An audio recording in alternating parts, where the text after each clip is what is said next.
Good morning, Colonels. Today is December 10th, 2018. My name is Wesley Barnett. When you look at history, seldom do you think about bayous, but Louisiana historic Bayou Lafourche holds many wonders. Joycelyn Lewis has the story. Have you ever wondered exactly how historical Thibodaux, Louisiana is? Well, on one side of Louisiana Highway 1, you have Nicholls State University, and directly on the other side, you have Bayou Lafourche. Bayou Lafourche is an awesome resource. It's a natural resource, and it runs right through the city of Thibodaux, right through Donaldsonville, right through Golden Meadow, all the way out to the Gulf of Mexico. Bayou Lafourche began as an arm of the Mississippi River. It runs approximately 116 miles, beginning in Donaldsonville and ending in Port Fourchon. The Bayou Lafourche Freshwater District is working really hard to build a new pump station at the Mississippi River, so that will pump more water into Bayou Lafourche. And by doing that, it'll keep more water flowing, which will be more water for our drinking water supply. The bayou serves the water needs of Ascension, Assumption, Lafourche, and Terrebonne Parish. Over 300,000 residents use water from the bayou for their everyday needs, from cooking to washing dishes, even to drinking. So BidNEP has a wonderful water quality program, and part of that is to go and take samples from the bayou along different spots. They have found that there is high fecal coliform and high residue of phosphorus coming, and that is coming from people's houses. It's coming from the sewage systems as well as the gray water, which is your washing machines and your bathtub. The Bayou Lafourche Freshwater District monitors the water and also cleans it for human usage. Sewage is not the only threat to the bayou. Salt water from the Gulf is another big factor. So as you're going down the bayou, once you get to Golden Meadow, you will see the last levee in Louisiana for that area. So you'll go over this huge mound of earth, and in the water of Bayou Lafourche, there's gates that open and close. And those gates are there strictly to keep the salt water out. Bayou Lafourche being in the seafood capital of the world, it has the best of both worlds. Freshwater species upstream and saltwater species downstream. Upstream in Donaldsonville, you're gonna have the freshwater because that's all coming from the Mississippi River. So the salinity is zero. You'll find no traces of salinity or salt in that water. So you'll find your alligators, your bass, your alligator gar, your large catfish, your freshwater catfish, a variety of plants that are also along there that do bank stability that are wonderful. You'll find different amphibians, different reptiles that tolerate turtles, that tolerate that fresh water. And then as you go further down and that water starts to mix with the Gulf of Mexico a little bit, you'll start getting the salinity. So down in Fourchon, you're gonna find more of your saltwater catfish, and you'll find your saltwater turtles along the rocks. Sometimes we'll find some turtles coming in. The bayou is also used for major industry in this area, including irrigation for sugarcane farms, shrimping, and crabbing. It is important for Bayou Lafourche to remain clean and usable, and BATNEP has a plan of action. Each year, they sponsor the Bayou Lafourche cleanup and encourage members of the community to get involved. This year, in 2019, it's going to be on March the 23rd. It's a Saturday. We start at 8 in the morning. We go to 12. Join up with us. Get out on the bayou. Enjoy it. For more information on Bayou Lafourche or to figure out how you can get involved, please visit batnep.org. For KNSU TV, I'm Joycelyn Lewis. Po' Boys in South Louisiana are a favorite for locals and tourists. At Kaz's restaurant, Gary Kaz Grunig has been serving them up for years. Po' Boys in the city of New Orleans have been a part of the culture for a very long time. For Gary Kaz Grunig, it has supported his life since he moved here. Kaz is from Round Rock, Pennsylvania, and moved around before coming to New Orleans when he was a kid. We were living in Columbus, Ohio, and my dad worked for McDonnell Douglas. And McDonnell Douglas moved to California, and my father didn't want to go to California, and my mother was from New Orleans, so they packed up and moved to New Orleans. When Kaz was just 12 years old, he started working in the restaurant business. Mr. Jerry, owner of the Gentilly restaurant, the Po' Boy Bakery, would be the reason why. My mother used to date Tom Canair, who was Mr. Jerry's best friend, one of his best friends. And we were walking by the bakery one day, and my mother saw Mr. Jerry, and we went in to tell him hello, and she said, "My son needs a job," and Mr. Jerry put a broom in my hand. When Hurricane Katrina came, the bakery in Gentilly would be flooded. This would call for a move out to Harahan, Louisiana, where Kaz would open Kaz's. Kaz's has all the original favorites that people love. Kaz talks a little bit about why he likes owning his own restaurant. That I don't work for anybody. He also talks about owning your own spot is great because it brings all your friends together. I can hang out with my friends and get to do whatever I want. Kaz has cooked and served many po' boys in his life and does not plan on stopping anytime soon. You can drop in at the Harahan location and see him working any day of the week. For KNSU TV, I'm Sam Grunig. For the first time, we're hearing of two women who allege they worked at a Donald Trump-owned golf resort as undocumented immigrants. Cuando yo entré a trabajar el campo de golf. Sandra Diaz and Victorina Morales are the first to speak out publicly about their experience working at a Donald Trump golf resort as undocumented women. As first reported by the New York Times Thursday, both were hired as housekeepers at the Trump National Golf Club in Bedminster, New Jersey. Morales says she was hired in 2013. Diaz says she worked there from 2010 through 2013 and has since become a legal permanent resident of the U.S. Both claim managers employed by the Trump Organization knowingly hired them as undocumented workers. Es mucho el nivel de hipocresía. Diaz tells me her decision to go public was made in part because of what she calls a high level of hypocrisy. De lanzar una retórica tan dura. The president launches such hardline immigration rhetoric, says Diaz, yet his organization is doing the complete opposite. Morales, Diaz's former colleague, says she has additional reasons for speaking out. The undocumented Guatemalan alleges she was subjected to demeaning verbal assaults by her superior. After Trump became president, the housekeeping manager became more aggressive towards the employees, recalls Morales. She describes being threatened with deportation repeatedly.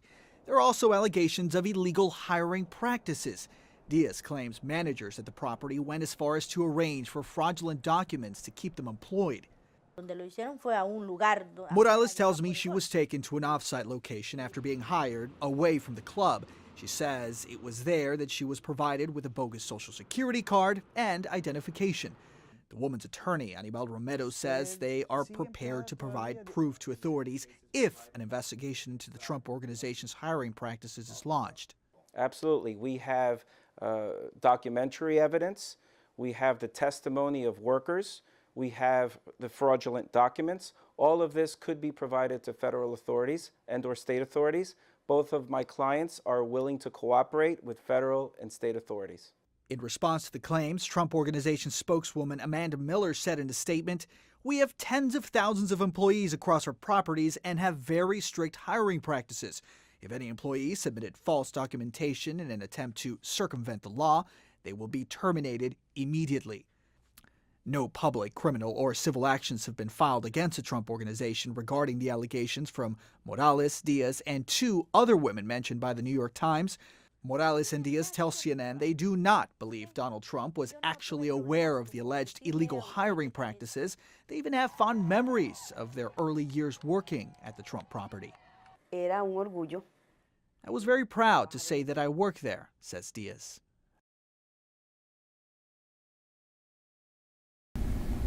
We'll be right back after these messages.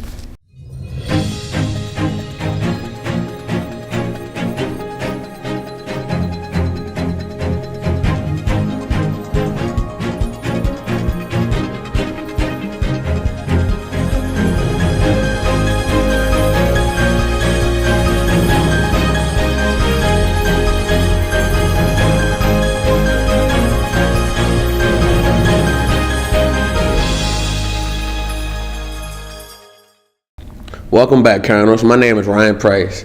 Today in entertainment news, the most tweeted about films of 2018, Lindsey Buckingham and Fleetwood Mac make peace and a sneak peek at the upcoming Men in Black movie. Douglas Hyde has the story in the Hollywood Minute. My son, it is your time. Superheroes dominate the box office and, as it turns out, Twitter. Marvel's Black Panther leads the pack on Twitter's most tweeted about movies of 2018. Avengers: Infinity War and Incredibles 2 follow.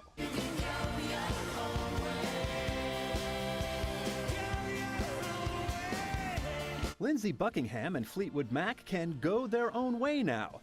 The group's former lead guitarist says he settled his lawsuit against his ex-bandmates. Buckingham sued them for breach of contract after they kicked him out of the band earlier this year. He claimed he was owed $12 million from their new tour. No word on the details of the settlement, but Buckingham tells CBS News he's, quote, happy enough with it. That was pretty intense, I gotta say. Chris Hemsworth is giving fans their first look at him in action in the upcoming Men in Black reboot, MIB International. The Australian actor posted an image of himself drawing a laser gun in a scene with co-star Tessa Thompson. Liam Neeson and Emma Thompson also star in the sci-fi comedy, which hits theaters in June. In Hollywood, I'm Douglas Hyde. The New England Patriots played the Miami Dolphins yesterday, and the game ended in a nail-biter. The result of the game is the Miami Miracle. Rushing yards. Tannehill in the pocket. Tannehill, end zone, touchdown! Bryce Butler on the receiving end for Miami. 2-yard attempt for the lead. Gostkowski. He gets it through. Left hash mark. Just squeezed it in. Tannehill will throw it. And this will end it after the shovel, or will it? Miami running around, circling. Oh, look out! Gronkowski didn't have the angle. Touchdown! Oh, Kenyon Drake! A miracle!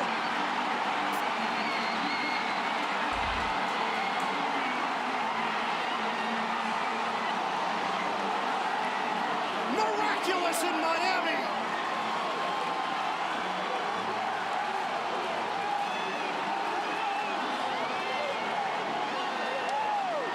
Stills to Parker to Drake.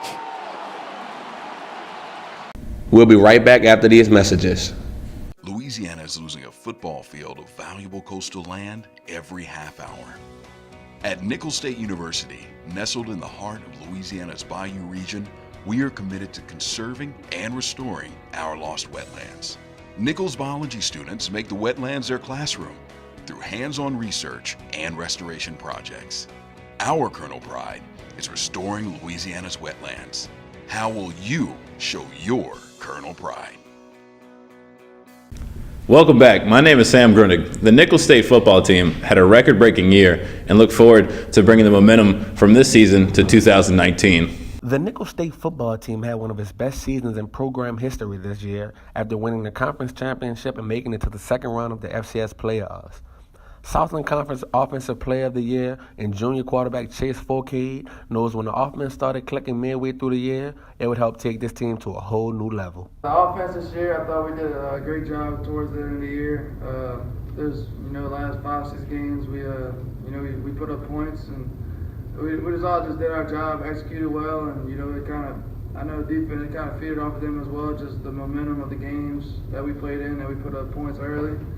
And it showed late in the game with us just not even going out for the fourth quarter or getting out the game early in the fourth quarter. It just all showed how well we played, like I said, those last 5-6 games. Even though the Colonels fell short of the ultimate goal of a national championship, senior Ronald Ollie knows the team was very special and thrived off camaraderie and pure love for one another.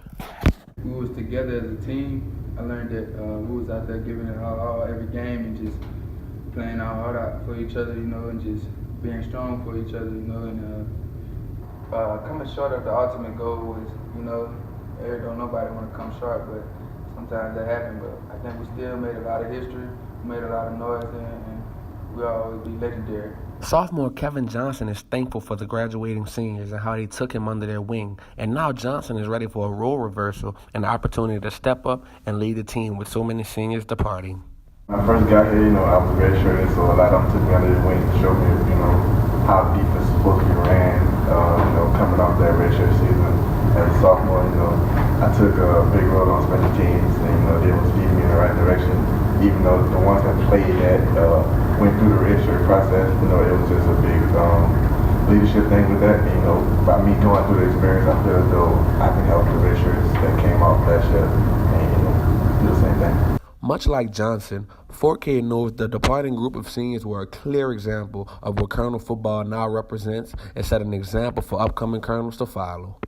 A lot of thanks. Those are the guys, those are the reason why I came here to play, with Ryan and JP at Rummel, and seeing them go to Nichols and doing what they did first year. It had on my mind that I can do the same thing. And, a lot of guys like Hez and Amani Martin that I saw catch a pick, the Southeastern game of my senior year in high school. I went to the game and I saw him catch a pick there, and then the next year I'd be on the same team as him. But yeah, it's a lot of thanks, man. Like you said, they laid the foundation down for this successful program in the future, and it's just a lot of guys I'm gonna miss. But like I said, I can't thank them enough for just the job they've done and how hard they worked to overcome adversity and to eventually bring a ring to this program.